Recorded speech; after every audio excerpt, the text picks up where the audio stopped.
আসসালামু আলাইকুম ওয়া রাহমাতুল্লাহি ওয়া বারাকাতুহু। সম্মানিত বন্ধুরা, আজকের আলোচনা যে হযরত মাওলানা সাদ সাহেবকে নিয়ে যে আমরার দাওয়াত ও তাবলীগের কাজটা দুই ভাবে বিভক্ত, এখন দুই ভাগে কাম চলছে। আর আমরা কি কারণে দুই ভাগে চলছেন, আর আজকে থেকে কিছু বছর আগে থেকে তাবলীগের কাজটা দুই ভাগে চলে যাচ্ছে। আর একটা হলো ইমারত আর একটা হলো শুরা। সম্মানিত বন্ধুরা, এখন আমরা কিছু মানুষ আছি শুরাতে কাম করি, কিছু মানুষ আছি আমরা ইমারতে কাম করি।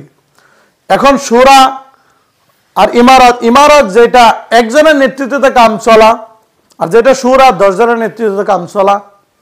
এখন আমরা কোনটা বেশি ভালো, আমরা কি করব?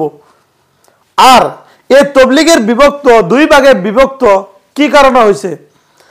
হযরত মাওলানা আরশাদ মদনী সাহেব দারুল উলুম দেওবন্দের সদরুল মুদারিস উনি বলছেন যে हज़रत मौलाना साद की एक बात की वजह से मैं अमीर हूं, मैं मजलिस शूरा को नहीं मानता हूं। यानी उन्हीं बोलছেন যে মৌলানা সাদ সাহেব বলেন যে আমি আমির, আমি কোনো মজলিসে শুরারে মানি না। এই কথার কারণে তাবলীগের মধ্যে দুই হিস্সা, দুই ভাগে বিভক্ত। এখন আমরা কোনটাই করব? এখন দুইটাই শুদ্ধ আছে, কিন্তু আমরা যদি চাই কোনটা ভালো আর কোনটা কম ভালো, কোনটার মধ্যে বেশি ভালো, এটা শুনবার চাইলে হযরত মাওলানা আরশাদ মদনী সাহেব উনি বলছেন যে খায়ের খাহি শুরা মে জ্যাদা है।